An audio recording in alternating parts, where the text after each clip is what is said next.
मेरे होने वाले पति का नाम मोहन सिंह था। वह बहुत ज़्यादा अमीर था। मेरे माँ बाप ने उसके साथ मेरी सगाई करा दी, पर मैं इतनी जल्दी शादी नहीं करना चाहती थी। मैंने अपनी माँ से कहा कि सगाई तो कर दी, लेकिन शादी देर से करना। तो मेरी माँ ने कहा कि हमें पता है कि तेरी उम्र अभी कम है, 2 साल बाद शादी के लिए उन्हें बोल दिया है। मैं खुश हो गई कि चलो सगाई हुई तो क्या हुआ, 2 साल तक तो मैं अपने घर में अपनी मर्जी से रह सकती हूँ। सगाई होने का फिलहाल मुझे फ़ायदा ही हो रहा था। मोहन रोज़ मेरे लिए कोई न कोई तोहफा भेजता था, लेकिन पता नहीं क्यों मेरा दिल मोहन की तरफ नहीं लग रहा था। मुझे ऐसा लग रहा था कि मेरी ज़िंदगी इसके साथ नहीं गुजरेगी। ये वो है ही नहीं जिसके साथ मैं अपनी सारी ज़िंदगी गुजारना चाहती हूँ। शायद इसीलिए, क्योंकि अभी तक हमने एक दूसरे से ढंग से बात भी नहीं की थी। एक दिन मेरी एक दोस्त मेरे घर आई हुई थी, जब मोहन ने मेरे लिए एक बड़ा सा फ़ोन भेजा, और फ़ोन भी चालू था। उसके अंदर सिम थी और पूरे महीने का पैकेज भी। मेरी दोस्त ने कहा कि तेरी मोहन से बात नहीं होती क्या? मैंने कहा कि नहीं होती। उसने कहा कि तभी उसने तुझे फ़ोन भेजा है, अब तू उससे बात कर लिया कर। सगाई के बाद और शादी से पहले का जो वक्त होता है ना, वह बहुत अच्छा होता है। इसमें एक दूसरे से अगर अच्छे तरीके से बात की जाए तो अरेंज मैरिज भी लव मैरिज बन जाती है। मैंने कहा कि मुझे उससे बात नहीं करनी। मेरी दोस्त गुस्सा हो गई। फिर उसने तुझे मोबाइल क्यों भेजा है, वो भी चालू करवा कर? इसीलिए भेजा है कि तू उससे बात कर सके। मैं घबरा गई। पहले तो मेरे पास बहाना था कि मेरे पास फ़ोन नहीं है, पर अब लग रहा था कि बात करनी ही पड़ेगी। पर मैं क्या बात करूं, मुझे समझ नहीं आता है। मेरी दोस्त ने अपना सर पकड़ लिया। उसने कहा कि अपने होने वाले पति से लड़कियां क्या बातें करती हैं, एक दूसरे की पसंद नापसंद के बारे में पूछो, कोई प्लान बनाओ, बाहर घूमने जाओ, तुम्हारे घर वाले मना नहीं करेंगे। और उसके पास पैसे हैं, गाड़ी है, तुझे तो अभी तक कितनी शॉपिंग कर लेनी चाहिए थी। मैं उसकी बातें सुन ही रही थी कि मोहन की कॉल आने लगी, क्योंकि उसने फ़ोन में पहले से ही सिम लगा कर भेजी थी। मैं घबरा गई। मेरी दोस्त ने कहा कि तेरा कुछ नहीं हो सकता, तेरे हाथ से ये रिश्ता निकल जाएगा और तू हाथ मलती रह जाएगी। मेरी यह दोस्त मेरी हर बात जानती थी, इसीलिए मैं इससे खुलकर इतनी बातें कर पा रही थी। पर मोहन ने फिर से मुझे कॉल की और मैंने फिर कॉल उठा ली, लेकिन मैंने ऐसे बात की जैसे कोई स्टूडेंट अपने स्कूल के प्रिंसिपल से बात करता है। मैंने कहा, जी कैसे हैं आप? उन्होंने कहा, हाँ मैं ठीक हूँ। बस इतनी ही बात हुई और मैंने कोई बहाना करके फ़ोन बंद कर दिया। वो भी समझ रहा होगा कि मैं शर्मा रही हूँ, पर मैं शर्मा नहीं रही थी, बल्कि मैं सहज ही नहीं थी। शाम हुई तो हम छत पर चले गए। छत से मोहल्ला पूरा साफ दिख रहा था। मैंने देखा कि एक लड़का नीचे खड़ा था जो मुझे ही देख रहा था। फिर उसने मुझे एक इशारा किया और मैं उस इशारे का मतलब समझ गई। उस इशारे का मतलब था कि तुम बहुत सुंदर हो। मुझे ये सब बहुत बुरा लगा और मैं नीचे आ गई। अब जब भी मैं छत पर जाती, वो पहले से ही गली में खड़ा होता, जैसे उसे पता हो कि मैं किस समय यहाँ आती हूँ। एक दिन उसने मेरी तरफ पत्थर मारा। पत्थर मुझे लगा तो नहीं, लेकिन वो सिर्फ पत्थर नहीं था, उसमें एक कागज़ था जिस पर उसका नंबर लिखा हुआ था और नीचे उसका नाम भी। उसने लिखा था, मेरा नाम राज है, तुम मुझे बहुत अच्छी लगती हो, अगर मुझे बहुत खुशी होगी। मैं बार बार उसे पढ़ती थी। फिर मैंने उसे मैसेज किया और उससे कहा, तुमने नंबर क्यों फेंका? तुम कोई बदतमीज बदमाश हो क्या? लेकिन मैंने उससे थोड़ी सी बात की। वो ऐसा जैसे कोई बात से बात निकालने का हुनर जानता था कि हम लोग बातें करने लगे। बातें करते करते दोस्ती हो गई। रूटीन की ही बातें करते थे, कोई ऐसी वैसी बात नहीं थी। एक दूसरे की पसंद नापसंद के बारे में बातें करते। पता नहीं मुझे क्या हो गया था। शायद यह मेरी ज़िंदगी में पहली बार हो रहा था कि मैं किसी की तरफ खींची चली जा रही थी। उससे बात न करती तो मेरा दिन नहीं गुजरता था। दूसरी तरफ मोहन भी मुझसे बात करने की कोशिश करता था। मेरी सालगिरह भी आने वाली थी। मैंने राज को भी बताया कि मेरी सालगिरह है। उसने कहा कि मैं तुम्हारे लिए तोहफा लेकर आऊँगा। तब तक हमारी दोस्ती मोहब्बत बन चुकी थी, लेकिन अभी तक हम दोनों में से किसी ने भी इजहार नहीं किया था। सालगिरह वाले दिन मुझे सबसे पहले मोहन ने ही मैसेज किया। उसने कहा कि तुम्हारा गिफ्ट तुम्हें दोपहर तक मिल जाएगा। वो इतने गिफ्ट भेज चुका था कि अब मुझे समझ नहीं आ रहा था कि क्या भेजेगा, लेकिन मुझे तो राज के गिफ्ट का इंतज़ार था। जब मैं छत पर गई तो उसने वो गिफ्ट मेरी तरफ उछाल दिया। मैंने उस तोहफे को खोला तो उसमें एक छोटा सा प्यारा सा भालू था, जिसने अपने हाथ में एक दिल पकड़ा हुआ था और उस पर लिखा था आई लव यू। क्या वो मुझसे अपनी मोहब्बत का इजहार कर रहा था या फिर यह गिफ्ट उसने मुझे ऐसे ही दिया था? मैं शर्मा कर नीचे आ गई। थोड़ी देर बाद दरवाजे पर किसी ने बेल बजाई। मेरे पापा बाहर गए और कहा कि आपकी बेटी के लिए गिफ्ट आया है, यहाँ पर साइन कर दें। लेकिन उस आदमी के हाथ में कुछ भी नहीं था। मेरे पापा ने कहा कि गिफ्ट कहाँ है? तो उस आदमी ने कहा कि गिफ्ट बहुत बड़ा है, अंदर नहीं ला सकते, आप बाहर जाकर देख लें। हम सब लोग हैरान रह गए। जाकर देखा तो ये देखकर हमारी तो आंखें ही फटी की फटी रह गई कि वह गिफ्ट कोई छोटी मोटी चीज़ नहीं बल्कि एक गाड़ी थी। उसने मुझे कार गिफ्ट की थी।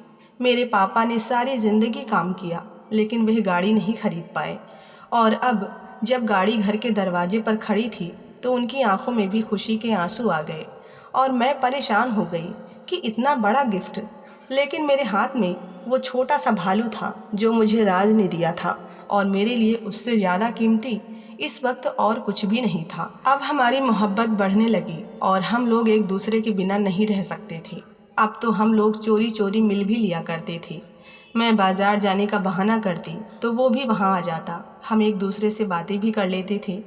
मैंने उसे अभी तक ये नहीं बताया कि मेरी सगाई हुई है, इसलिए सोचा कि बता देती हूँ। मैंने उससे कहा कि मेरी सगाई हुई है, और अभी मैंने इतना ही कहा तो वो कहने लगा सगाई हुई है, शादी तो नहीं हुई ना, तोड़ दो सगाई। मैं घर आ गई। फिर मोहन ने मुझे फ़ोन किया। शायद उन्हें मुझ पर शक हो गया था। मोहन ने कहा आपका मुझसे यूँ दूर दूर रहना कहीं कुछ और तो नहीं कह रहा? मैंने कहा नहीं, ऐसी कोई बात नहीं है, आप ऐसी बातें क्यों कर रहे हैं? उसने कहा आपका फ़ोन अक्सर एंगेज रहता है, जबकि आपके पास मुझसे बात करने के लिए वक्त नहीं होता। मैं घबरा गई और मैंने झूठ बोल दिया। मैंने कहा मेरी एक दोस्त है, मैं उसी से बातें करती हूँ। मैंने अपनी ज़िंदगी राज के साथ गुजारने का फ़ैसला कर लिया। मेरे लिए मोहब्बत ही सब कुछ है, पैसा नहीं। क्योंकि अगर मोहब्बत पास हो तो 2 वक्त की रोटी भी खाकर गुजारा हो सकता है, लेकिन मोहब्बत ना हो तो अच्छे अच्छे खाने भी अच्छे नहीं लगते। मैंने अपने घर वालों को बता दिया कि मैं मोहन से शादी नहीं करना चाहती, क्योंकि वो मुझे अच्छा नहीं लगता। अब मैं इस रिश्ते से निकलना चाहती थी। मेरे माँ बाप का भी वही रिएक्शन था जो कि हर माँ बाप का होता है। मेरी माँ ने तो मुझे थप्पड़ भी मार दिया। बहुत बड़े बड़े तमाशे बने। मैंने 3-4 दिन तक कुछ खाया नहीं। मैं घर में पड़े थोड़े से जेवर और कुछ पैसे लेकर घर से भाग गई। मैं और राज मंदिर में चले गए। वहाँ जाकर हमने शादी कर ली। अब हम दोनों पति पत्नी बन चुके थे। मेरे माँ बाप के पास अब हाथ पैर मारने के अलावा और कोई चारा नहीं था। वह कर क्या सकते थे, लेकिन हम लोग बहुत खुश थे। 2 दिन हमने एक बहुत अच्छे होटल में गुजारे। यह 2 दिन मेरी ज़िंदगी के सबसे सुंदर दिन थे। लेकिन उसके बाद मुझे एक दिन राज ने कहा कि अब हम घर चलते हैं। मैंने कहा तुम्हारा घर कहाँ है? तो उसने कहा कि यहाँ से काफ़ी दूर है। यह देखकर मैं हैरान रह गई कि रिक्शा एक चौल के सामने रुक गया। औरतें एक दूसरे से पानी के लिए झगड़ा कर रही थी। कोई गाली दे रहा था, बच्चे इधर उधर भाग रहे थे। मैंने कहा कि तुम यहाँ रहते हो? तो उसने मुझे अपने गले से लगाया और कहा कि क्यों परेशान होती हो, मैं हूँ ना तुम्हारे साथ। मुझे उसकी मोहब्बत पर पूरा यकीन था। मेरा भी मूड अच्छा हो गया। हम लोग उसके घर में आ गए। घर में ज़्यादा सामान नहीं था और घर बहुत गंदा पड़ा था। मैंने आसपास देखा और सोचा कि मोहब्बत की है तो फिर ये सब तो होता ही है। राज दोपहर का खाना ले आया। शादी के शुरू के दिन वैसे ही बहुत अच्छे होते हैं। आपको कोई किसी जेल में भी रखे, लेकिन आपके पति आपके साथ रहें तो आप वहाँ भी खुश रहते हैं। इसी तरह मेरी ज़िंदगी भी अच्छी तरह गुजरती जा रही थी। ऐसा लगता था कि ज़िंदगी में कभी कुछ बुरा होगा ही नहीं। राज सुबह काम पर चला जाता और शाम को आता। उसने कहा कि वो किसी ऑफिस में काम करता है। वो इतने प्यार से समझाता था कि कुछ भी बुरा नहीं लगता था। थोड़े बहुत पैसों से दाल सब्जी राशन वगैरह ले आया। पूरा दिन मैं अकेली रहती थी तो थोड़ी परेशान हो जाती, पर जैसे ही राज आता ऐसा लगता कि सब कुछ ठीक हो गया है। उसको दूर से देखकर ही मेरे चेहरे पर मुस्कान आ जाती थी। पर आहिस्ता आहिस्ता हमारी खुशियाँ मंद पड़ने लगी। अब तो हमने 3 की जगह 2 टाइम का खाना शुरू कर दिया था। फिर वो दिन भी आ गए जब हमारे घर में कुछ भी नहीं था। यहाँ तो सब लोग ही गरीब रहते थे। फिर भी हमने बहुत से लोगों से उधार ले लिया, वे भी दरवाजे पर आ रहे थे। मुझे पता चला कि जब से शादी हुई है तब से राज उधार ही उठा रहा था। वो कोई नौकरी नहीं करता था। वह किसी के यहाँ नौकर था, लेकिन वहाँ से भी उसे निकाल दिया गया। उसने मुझसे झूठ बोला था, एक नहीं 1000 झूठ बोले थे।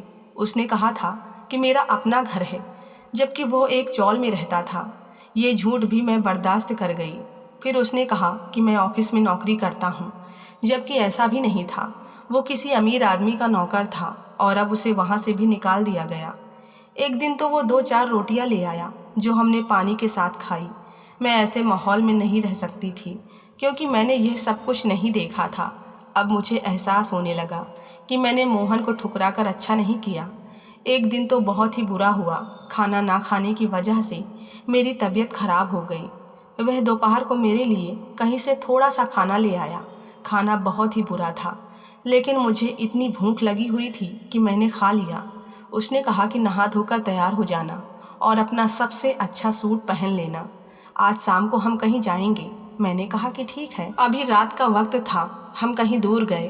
फिर उसने मुझे एक कमरा दिखाया और कहा कि मुझे माफ़ कर दो नैना, लेकिन मेरे पास और कोई रास्ता नहीं है। मैं नहीं चाहता कि मैं तुम्हें अपने साथ रखकर तुम्हें एक एक रोटी के लिए तरसाता रहूं। इसलिए इस कमरे में जो भी हो तुम बर्दाश्त कर लेना। मैंने कहा कि कैसी बातें कर रहे हो, मुझे परेशान कर रहे हो, मुझे डर लग रहा है, मुझे छोड़कर नहीं जाना। पर उसने मुझे कमरे में धक्का दिया और खुद वहाँ से चला गया। जैसे ही मैंने वहाँ पलट कर देखा तो सामने मोहन बैठा हुआ था। मैं ये देखकर हैरान रह गई। मैंने कहा कि तुम यहाँ क्या कर रहे हो? उसने कहा कि तुम्हें ये बताने के लिए बैठा हूँ कि मुझे ठुकरा कर मेरे ही नौकर से शादी करके तुम्हें कैसा लग रहा है, क्योंकि आज वो तुम्हारा पति तुम्हें मेरे ही पास बेच कर चला गया, वो भी सिर्फ एक रात के लिए। ये सुनकर मुझे ऐसा लगा कि जैसे मेरी आत्मा ही निकल गई है। मैं ज़मीन पर गिरने वाले अंदाज में ज़मीन पर बैठ गई। मैंने उसके सामने हाथ जोड़ दिए। मोहन ने मुझे ज़मीन से उठाया और सोफे पर बिठाया, मेरे आंसू साफ किए और कहा कि तुम बहुत मासूम हो। तुम जैसी लड़की को कोई भी बेवकूफ़ बना सकता था। काश कि मुझे पता होता, लेकिन अभी भी देर नहीं हुई है। तुम्हें बस मेरा साथ देना होगा। राज को पुलिस के हवाले कर दूंगा और तुमसे शादी कर लूँगा। तुम सोच लो, मैं तुम्हें वक्त देता हूँ। यह मेरा नौकर है, मेरे पास काम करता था, लेकिन इसी तरह की हरकतें करता था। इसने घर से चोरी भी की और बहुत सी लड़कियों के साथ इसका ताल्लुक भी था। तुमसे इसने शादी क्यों की यह मुझे नहीं पता। तुम्हें मेरे पास छोड़कर चला गया, दलाली कर रहा है तुम्हारी। आज तो यहाँ छोड़ा है, कल किसी और बड़े सेठ के पास ले जाएगा। क्या तुम्हें इसके हाथों से इस्तेमाल होना है? मैंने कहा कि नहीं, पर मेरे माँ बाप, मैंने उनका भी दिल दुखाया है। मोहन ने कहा कि मैं उनको भी मना लूँगा। उसने कहा कि मेरा हाथ थाम लो, उसके बाद तुम्हारी सारी परेशानियाँ मेरी होंगी, तुम्हारी नहीं। मैंने अभी तक भी सारे फैसले जल्दबाजी में ही किए थे, तो फिर अब क्यों नहीं? मैंने मोहन का हाथ थाम लिया। राज की मोहब्बत मेरे दिल से निकल गई थी। वाकई मुझे यहाँ बेच कर गया था। उसने खुद कहा था कि अंदर जो भी हो बर्दाश्त कर लेना। उसके बाद हम लोगों ने शादी कर ली। तलाक के सारे मामले भी मोहन ने खुद देखे। उसने मुझे अपने घर की रानी बना दिया। मेरे घर वाले नाराज़ थे, लेकिन वे भी उसके सामने कुछ बोल नहीं पाए। मेरी ज़िंदगी अचानक से बदल गई और सब कुछ ठीक हो गया। मेरे हाथ में पैसे ही पैसे थे, खाना पीना गाड़ी सब कुछ था मेरे पास। तो आपको ये कहानी कैसी लगी कृपया कमेंट में ज़रूर बताएं, और पसंद आई हो तो लाइक सब्सक्राइब करना ना भूलें। मिलते हैं नई कहानी के साथ, तब तक के लिए धन्यवाद।